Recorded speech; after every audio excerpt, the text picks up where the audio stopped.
It's on, actually. All right. I was looking at the calendar. I noticed Veterans Day was coming up.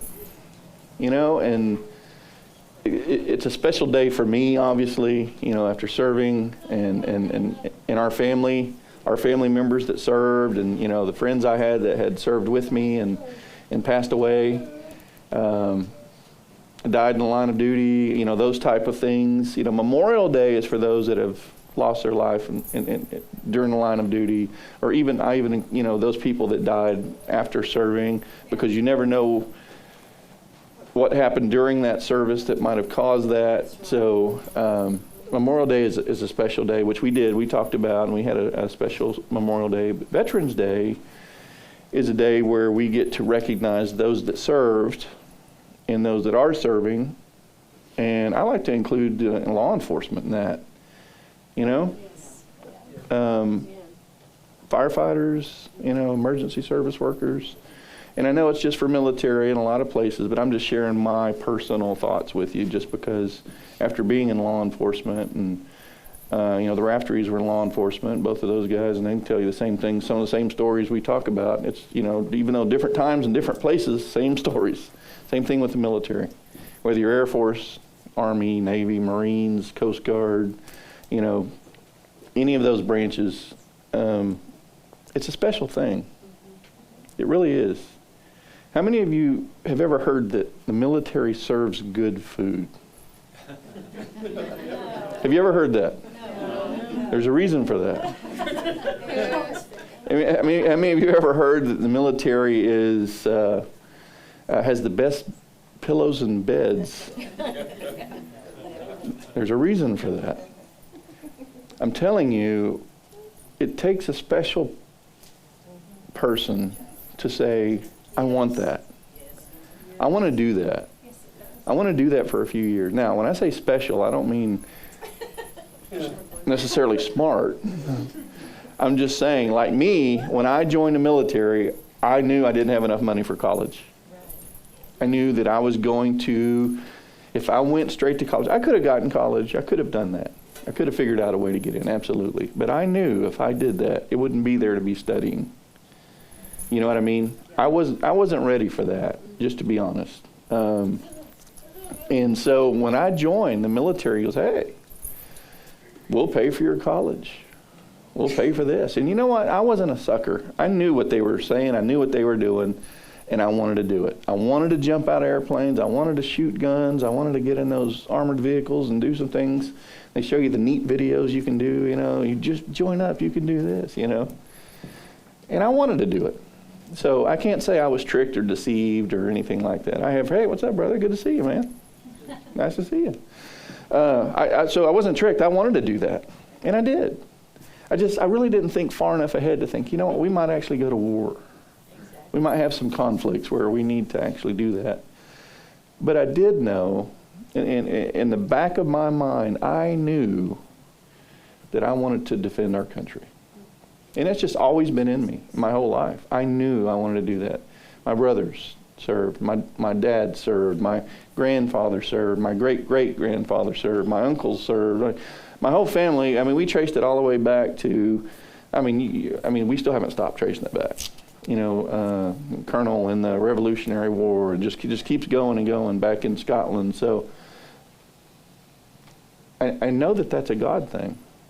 And it really is, and that's what we're going to talk about a little today is, you know, Veterans Day originally was called Armistice Day because it was the day that the war to end all wars ended.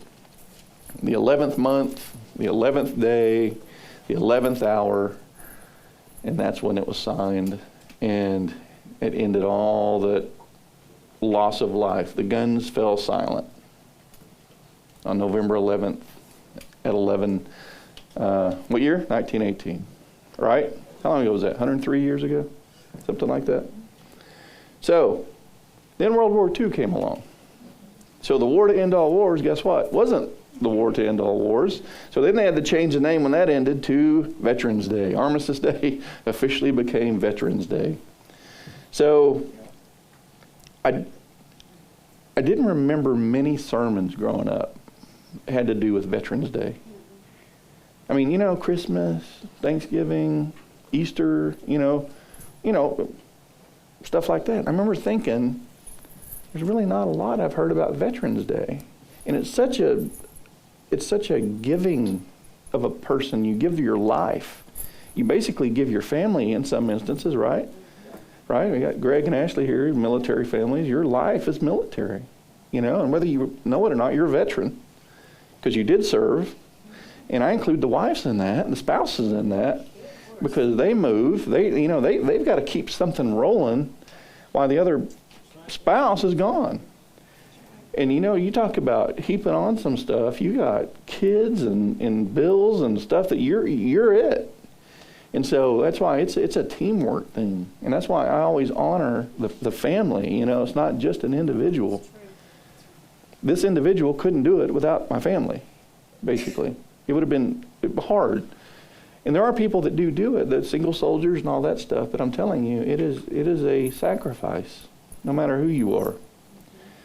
So it seems like Veterans Day came and went, and no one seemed to notice, to be honest with you. I mean, a few people. We live in Oklahoma where we have a very good connection with military and Jesus. And I say that because I've been other places, and they do not have that connection. I mean, as a matter of fact, it's against the law in some areas if you're going to go out and proselytize. If you talk about Jesus on the street in England, guess what? You get arrested. Do you know that? Yeah. You get arrested. So I started wondering why, and I think it's because some people think honoring our veterans glorifies war. And I've heard people say that. We were just glorifying what they did. They went off and killed babies and killed innocent women and children and did all this, which is a very ignorant perspective in my opinion. Yeah. So, but I do know this. I don't think that people that fought in those wars, 99.99%, would never glorify war. Anyone that has ever fought in a war will never glorify war. I can say that personally. There's no glory in that. So, sometimes, however, war is inevitable and it's necessary. I mean, you look at from the very beginning of time, as far as we have written record, there's always been someone wanting to take what was not theirs, that was someone else's, and someone had to stand up and defend that at some point. That's right. That's war, folks. And then you have people that'll stand up for other people that are weaker, not as strong, and they'll say, hey, listen, they come again, let me know, I got your back. And that's what America has been doing since we were founded. People say, keep it on our own shores. Listen, guys, we want to defend and protect. We want to serve others. That sound familiar? Mm-hmm. What are we supposed to be doing in the kingdom? We're supposed to be serving, defending, and protecting, and equipping. Right? Right. Obadiah 1:10 and 11 says, because of violence to your brother Jacob, you will be covered with shame, and you will be cut off forever. On the day that you stood aloof, on the day that strangers carried off his wealth, and foreigners entered his gate and cast lots for Jerusalem, you too were as one of them. Now, this prophecy against Moab came because they stood cold and disinterested when Jerusalem was attacked. People stood by and watched. So what does that verse say? It says, you're just as they are. You didn't do a thing to help. There is such a thing as a just military action. Yes. When I rolled through Saudi Arabia in a Bradley fighting vehicle, and we stopped, and there were nomadic people there. And I'll never forget, one of them brought their little baby, tiny baby, to us, and it was covered in third-degree blisters from chemical weapons that they had used against their own people in Iraq. And they had crossed the border looking for help, and they didn't speak English. We didn't speak whatever language they were speaking. All I knew what to do is treat the baby the best I could, and because we had to keep going. We were moving. We were rolling.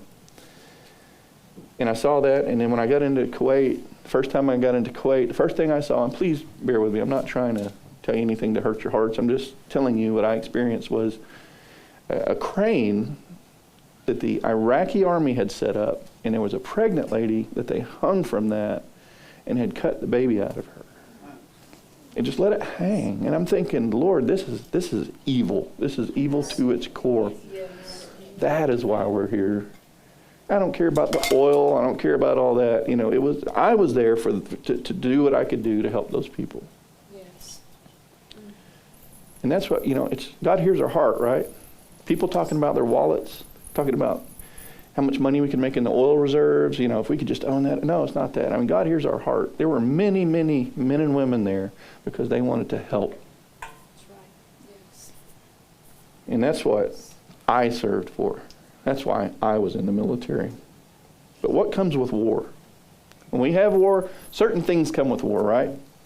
People that plan, people that support, people that supply, and people that fight. And each role is as important as the other. Yes. I don't care if you were sitting at a desk, making sure logistics were in order, so that there's a chain, there's a procedure that all that has to get through. Then we have to get it on the planes, and someone has to fly the planes, and someone has to get those things to where those soldiers on the ground can have bullets and beans. Right?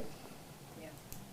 You can't fight if you're hungry, if you're starving, if you're sick, if you're malnutrition. You can't fight if your gun doesn't have bullets. The artillery pieces doesn't have artillery. The mortar shells, the mortar tubes don't have shells to fire. So everyone plays an integral role in that. And that's a lot like in the kingdom. Every one of you sitting there is integral to this. Every one of you plays a role in what God is trying to do. Veterans sign up. Military members sign up because they want to be able to help in tough situations, not just the easy times.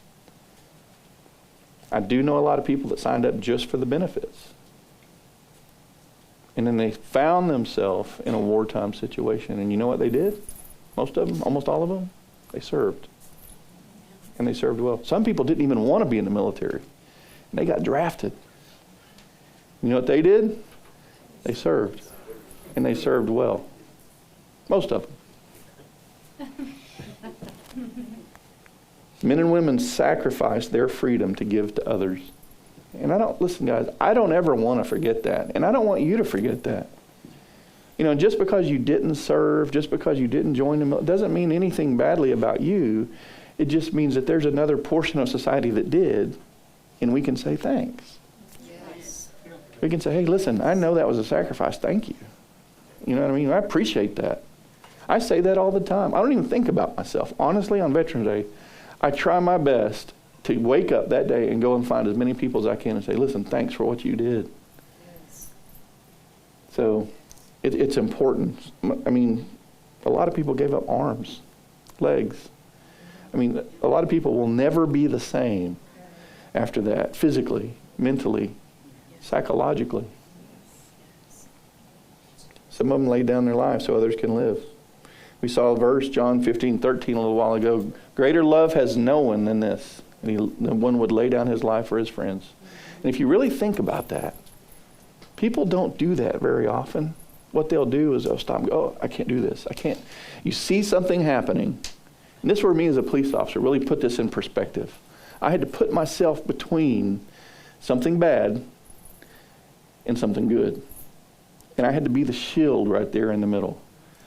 And there's people that won't do that. The first thing that goes through them, I can't do this. I've got a family. I've got kids at home. I've got to provide money for my. They start thinking of those things as opposed to that life that could be taken right then. Yes. I can make a difference, and if it requires me to give mine for them, then I'll do it. Most people won't do that, but that's what the Bible says. I believe the Bible. Do you? Absolutely. A lot of people don't ask for medals or parades, because it's not why they're doing it. And people that are giving the medals and giving the parades don't understand the people who are getting the medals and parades don't want to be there. Yeah. They don't want to bring that stuff back up. I didn't do this to win a medal. I did this to help. So be careful when you talk to someone about that. It's awesome to say thank you. But when you have people come up and say, how many people did you kill? You know, it's because lack of knowledge. They just don't understand. And they probably never will. It's not about medals. It's not about parades. It's about protecting and defending and doing those things that God instilled in us to do. So let's just take some time sometimes and say, just, listen, thank you. We appreciate what you've given up to serve. Thank you. So I just want you to remember, it was the blood of soldiers that bought you the freedom to worship God today. And people will minimize that. They'll say, oh, it's okay, so you were in Gulf War I, so that was for oil. You were in Vietnam, that was for a government ploy to get the rubber plantation there for trees. Right? You were in Korea, that was just for whatever. And they'll always minimize it.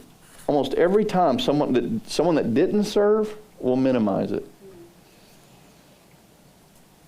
But it's the ones who walked those miles, were shot at, or had to shoot at, that will say, listen, I wasn't there for any political reason. I was there for my buddy.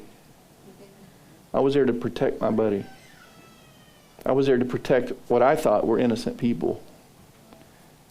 So don't let it be minimized, because it's their blood that brought you the freedom today to speak out against what the military does. Now that's hard. I serve to defend that freedom so people can curse the military. I've seen people step on and burn flags. And does that make me mad? Does that make me angry? Yes. At the same time, in the back of my mind, I'm thinking, I fought to defend their right to do that. I would do it a different way. And does it make me so mad I want to rip their eyelids out? Yes. But we live in a country where we have a right to speak our mind. Well, Yes, we do. Well, we keep doing it too. and we have to protect that.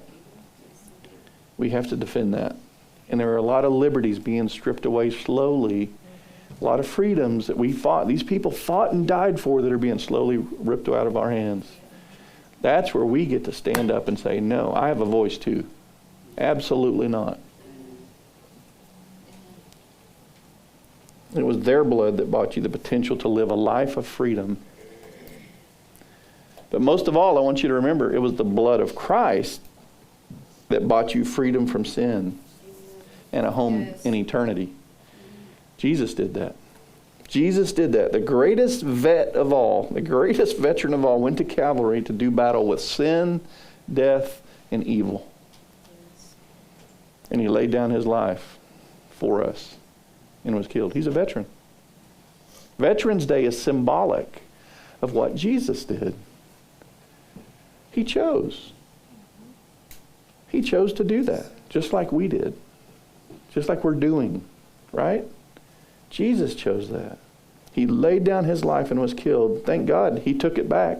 And guess what? He won the war because he did that. It wasn't just a battle. He won the whole war for us. What a veteran, right? Ephesians 4:8, when he ascended on high, he led captive a host of captives, and he gave gifts to men. Jesus won the war, and guess what? He brought back gifts for us in the process. Think about that. That's amazing.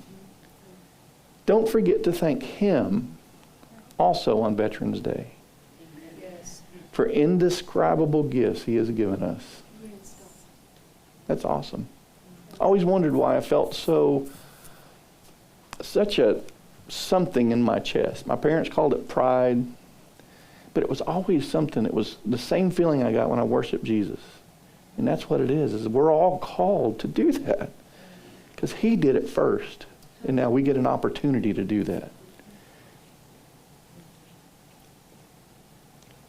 So we set aside a day to honor our veterans. Let's set aside our life to honor the greatest veteran of all, Jesus Christ. Amen. Isn't that awesome? 103 years ago, 11th hour, 11th day, 11th month.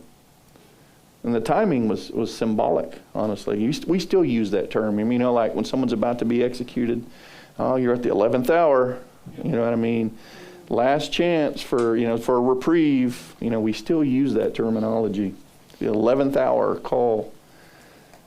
But it's not about time. It's really not about time. It's about urgency, immediacy, and the last chance to stand up against disaster. And right now, folks, we are in the 11th hour. We have pastors in Canada being arrested. We have groups of people arming themselves and disrupting and injuring and maiming people here in America who are having Christian group gatherings. Other armed groups coming against them. Wow. I honestly never thought in my life I would see that. And now, as we are seeing it, I get more excited. Because I know we're here right now at this appointed place and time. And I'll say this every week if I have to. You are called to be here at this time. Amen. We could have been born any time in the past history and done God's will at that time. But His will for us is right now. Because we're here during this time. Are you going to stand up? Are you going to roar like a lion and go, absolutely not on my watch? Or are you going to curl up in a fetal position and let them attack you and your family? No, we're not here for that. We're not here for that. Job 19 says, "Oh, that my words were written down, engraved in stone, or even on my flesh, though it destroy my skin." His friends were telling Job's friends were telling him, give up hope, admit life is futile, curse God, and just die. Those are Job's friends. But Job stood up against them. Despite his miseries, despite his suffering, despite the cross he was bearing, and we know Job didn't have an easy time with this. Job trusts in something more. He said, I know that my Redeemer lives. What he's saying is, I believe that beyond the cross and its threat of death lies the empty tomb and its promise of life. Think about that. Job is a soldier. I mean, not like Samson or David. Those were soldiers, right? Job is a soldier. He didn't struggle with the Philistines. He struggled with doubt, fear, anger, and despair. And you know what Job did at the 11th hour? In the face of destruction, he stood up for goodness. And he stood up for faith. When everyone else was telling him, just give up. Just turn your back. Just die. And he didn't. He said, I know that my Redeemer lives. And as I stand up now, so at the last day, he too will stand beside me. That's winning the war, folks. That is awesome. In Roman times, a church member might be called a milis Christi, a soldier of Christ. The opposite was paganus, or pagan, which meant a country person, but became Roman army slang for a civilian. So what does that mean? So to be a Christian means to join up or to enlist. You get to enlist in the army of Christ. We're called, but we get a choice. We have a choice. You didn't have to be young and fit. You could be old, bent over, blind, crippled, and even be a child to join up for the army of Christ. Some Christian soldiers did not fight with swords and armor, but with the weapons that Job used. What did Job use? Hope and faith.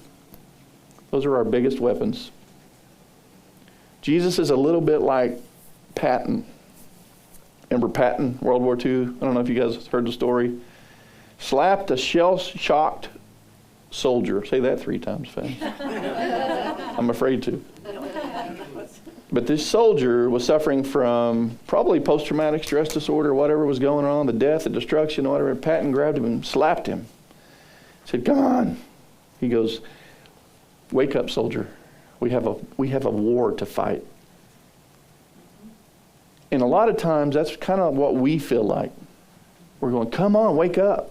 We have a war to fight. And here's the deal. A lot of Christians, and I'm talking legitimate Christians, will not fight. They'll stand back, but it's up to the 300 to come up and fight for them and bring the spoils of war back with them and share it with them. There's a place for everybody. And folks, I tell you, I know personally, Rebecca and I personally, we know warriors. And we're going to fight. And there's people we need to fight for, and we understand that. And it's not a slap in their face. Everyone's called to something. But we just need to link arms and join together so that we can do this. Every day is a battle for survival. Being a soldier is hard work. As a Christian soldier, it's a hard work. Sometimes the military and Christians trade weapons. They need to. When people are behaving badly, the church needs to become a sergeant, using the law, the rules, as a way to bring people back to the gospel of repentance and forgiveness. Sometimes you have to be tough with people. Doesn't mean that that's the answer. We know Jesus is the answer, but sometimes people will not snap out of it until you say, hey, listen, stop doing that. Amen. You're killing yourself. You're killing your family because of what you're not doing. What you need to do is repent and ask for forgiveness and get to know Jesus. Every answer you have, everything you need is given to you already. It's waiting right there for you to just get to know Jesus and say, yes, Lord. Amen. And sometimes even the toughest soldiers need to break their wartime habits and seek peace. Sometimes people will fight tooth and nail against what is good because they think they're supposed to fight everything. Not every disabled veteran has lost a leg or an arm. Often their injuries and wounds are invisible to our eyes. Yeah, that's true. And I know a lot of those. Save a place for them, though. Even though you don't see wounds, and a lot of people think the only disabled veterans are the ones that were missing legs and arms. And listen, save a place for them in your heart. Because every veteran I know that served has something that wounded them at some point. So it's always nice to just say, hey, listen, thanks. Can I buy you lunch? You want to sit and talk? Offer an opportunity to talk. And you may have to sit through some stories. I mean, that's part of, when you sign up, that's part of what you're issued is good stories later on. Just sit and listen. Sometimes that's the best thing you can do. Even those that are the hardest to love. And some are very hard to love. But just remember this, the same God has saved us all. Whether they're easy to get along with or not. Right? We are a member of the army of God, soldiers of the cross. Isn't that awesome? I enjoy that. The freedoms we enjoy today, the freedom to move from place to place as we wish, which is kind of being stripped away. It's trying to be stripped away. You can't do this without this. Come on. You can't do this without this. You can't keep your job without this. Come on, guys. Just remember that the freedoms we have to elect our own government officials, which we need to be doing. I can't tell you how many Christians I've talked to that voted for Joe Biden. I'm saying it in the pulpit. Say it. Because he wasn't as angry as Donald Trump. Well, my But his platform is against, I'm sorry, I shouldn't say that. It's for eradication of babies. That's right. Where does that mesh with the Bible? Yeah. And I'm sorry if you disagree. I love to have discussions. So you'd rather vote for a platform that murders babies than a platform because someone angry and puts mean tweets. He's a nice man. And that was their reasoning to me. He's angry. Jesus. I'd be angry too. You should be angry. That's right. Anyway, side note. Just remember though, those freedoms for us to vote were bought at a price. Yes, they are. Yes. Every conflict we've ever been involved in had its share of casualties. Every once in a while, here's the deal. I'm going to tell you a couple stories real quick, okay? Every now and then a soldier will do something above and beyond, putting their own life in danger as they protect others, right? And what do they do to those soldiers? They give them what's called the Congressional Medal of Honor. And there's a reason I'm going to share these with you, and I want you to hear this. This award is presented to someone who distinguishes himself by gallantry at the risk of life above and beyond the call of duty. Okay? Must have been of personal bravery or self-sacrifice so conspicuous as to clearly distinguish the individual above his comrades, and must have involved risk of life. So very quickly, I'm going to tell you about two individuals. George Libby, July 20th, 1950, near Daejeon, Korea. While breaking through an enemy encirclement, the vehicle in which Sergeant Libby was riding approached an enemy roadblock and encountered devastating fire which disabled the truck, killed or wounded everyone in the truck except Sergeant Libby. He took cover in a ditch. He engaged the enemy despite the heavy fire, crossed the road twice to administer aid to his comrades that were wounded. He hailed a passing artillery tractor and helped the wounded aboard. The enemy directed their fire on that vehicle. Sergeant Libby, realizing that no one else could operate the vehicle, placed himself between the driver and the enemy, shielding him while he returned fire. He received several wounds in the body and in the arms. Continuing through the town, the tractor made frequent stops, and Sergeant Libby helped more wounded aboard. Refusing first aid, he continued to shield the driver and return the fire of the enemy when another roadblock was encountered. Sergeant Libby received additional wounds, but held his position until he lost consciousness. Sergeant Libby's sustained heroic action enabled his soldiers to reach friendly lines. Petty Officer Monroe was awarded the Medal of Honor September 27th, 1942. In charge of a group of 24 Higgins boats, engaged in the evacuation of a battalion of Marines trapped by enemy Japanese forces at Point Cruz, Guadalcanal. After making preliminary plans for the evacuation of nearly 500 beleaguered Marines, Monroe, under constant fire by enemy machine guns, at great risk of his life, led 5 of those boats toward the shore. As he closed on the beach, he signaled the others to land and retrieve those trapped Marines, and so to draw enemy fire and protect the heavily loaded boats, he placed his craft within its two small guns as a shield between the beach and the Japanese.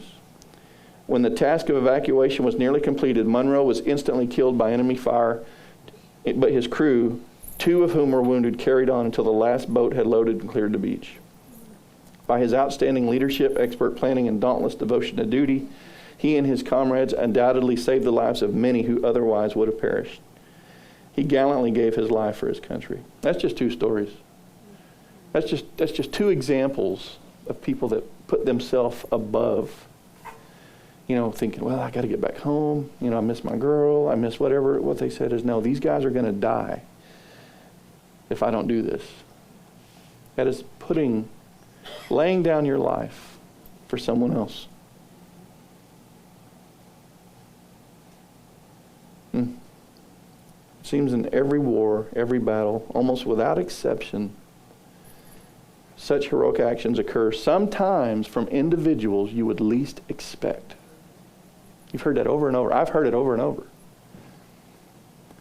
So in a small Middle Eastern country nearly 2,000 years ago, that's exactly what happened. A look at this hero reveals some strong similarities to those 2 I just described. His name was Jesus, son of Joseph the carpenter, raised in Nazareth. The scripture gives us not much about him, other than the fact that he would go to the temple when he was young, and then it kind of fast forwards straight into his ministry. So we don't know a lot about it. But really, who would have expected such heroic action from someone like that? And think about how heroic his actions were. Isaiah says there was nothing about him physically which would have hinted at the possibility of any heroics, not like we would picture today with our heroes and superheroes and Marvel comics and, but Jesus. Philippians 2, verse 6 through 7.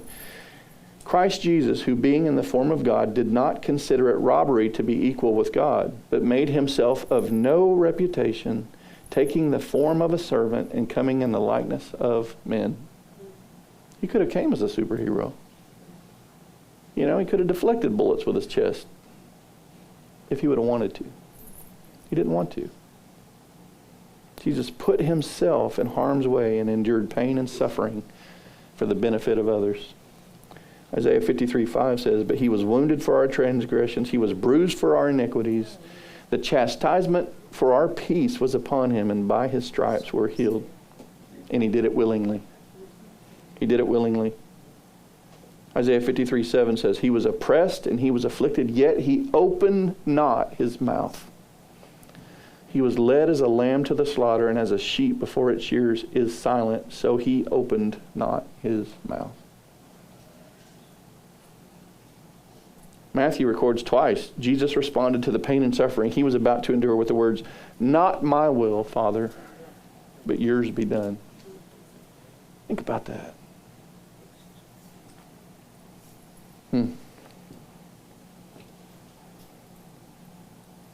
You know, we compare these to the people I was talking about, and it's the same, but here's where it differs right here. The men and the women in the military put their lives in danger for the sake of their fellow soldiers against other human beings. You ask anyone that's been in a foxhole with someone fighting in combat, you fight for each other. I mean, you talk about band of brothers, you talk about the brotherhood, you hear all these words used, and that is, you're fighting to keep each other. You're like, listen, I'm not going without you. We're in this together. And that's how you keep each other going, you keep each other alive. The battle Christ waged was against something far more powerful, far more devastating.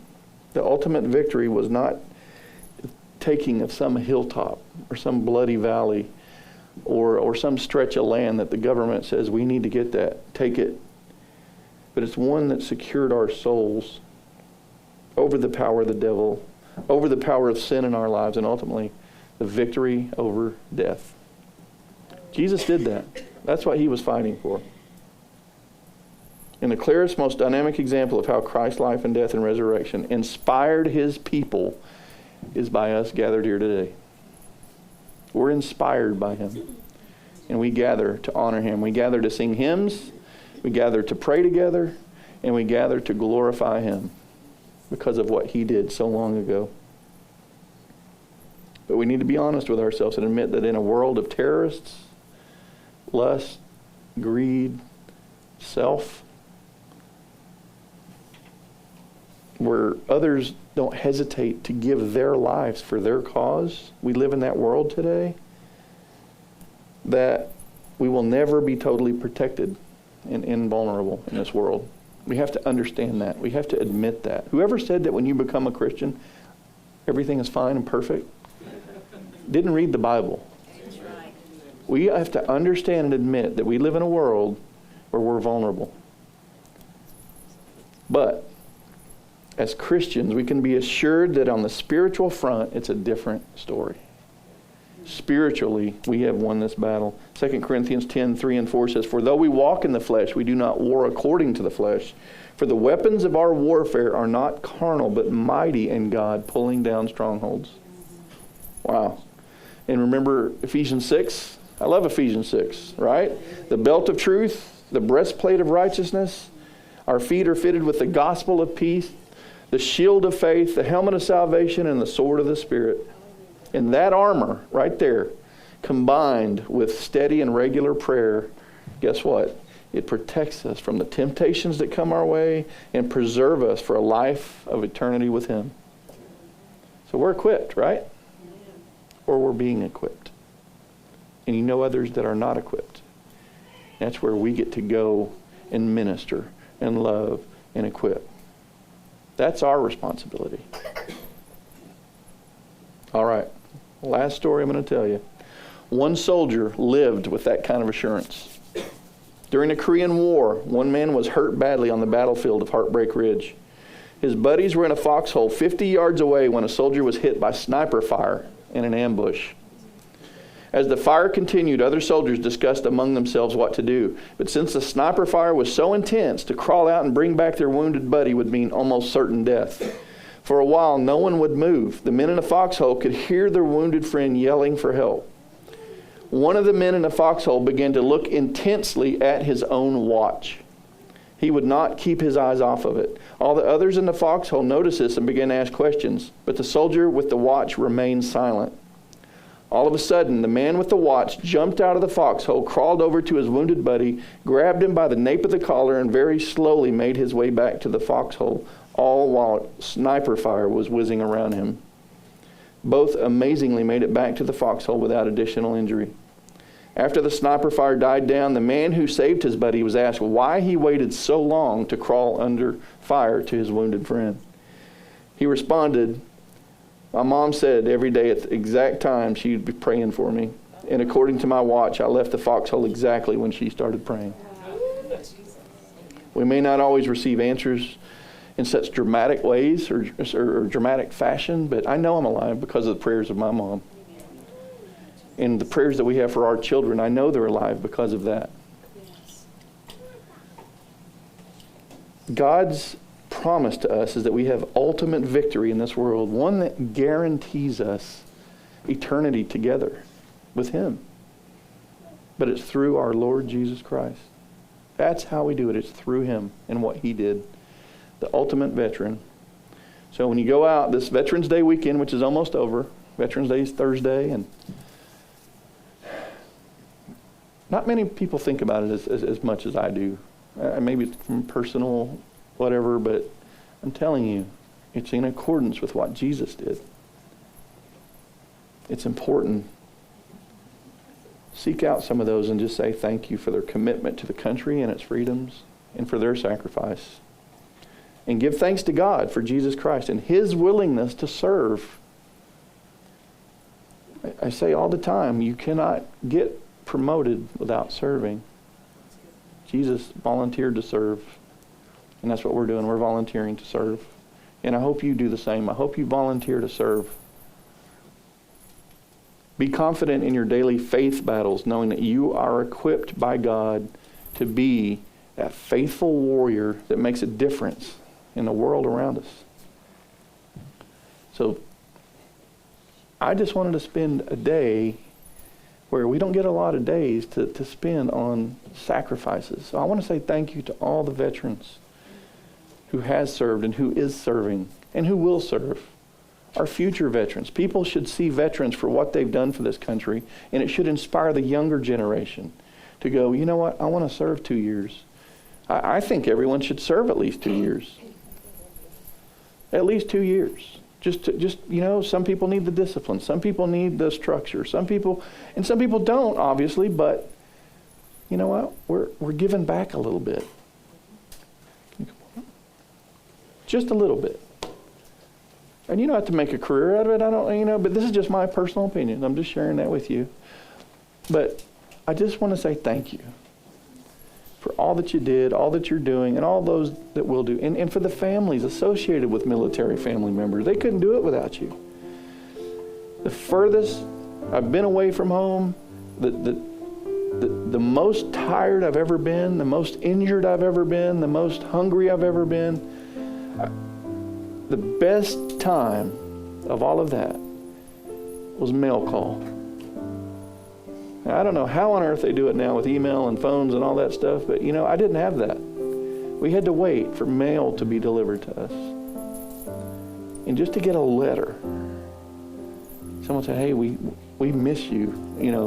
We love you. This is what's going on at home. You ask anybody that's ever served, and there's nothing in the world like hearing from home or hearing from people that care about you. So think about the people right now that are lost in the world. Think about how important it is to just get a phone call or even knock on their door and just say, hey, I just want you to know that we're thinking about you. People in church. People that you know. And they're like, oh, they're sandpaper people. Tell you what, you send them a text, you call them, you knock on their door, and you say, hey, I just want you to know we love you, we appreciate you. We'd love to have you at church sometime. Man, I know that feeling that I had when I got that letter from home. I can't even imagine someone that feels like everyone in the world hates them or doesn't even know that they're alive. We get to do that. That's the responsibility. We can't get so hung up on the other things that we're forgetting about foundational things. Love your neighbor.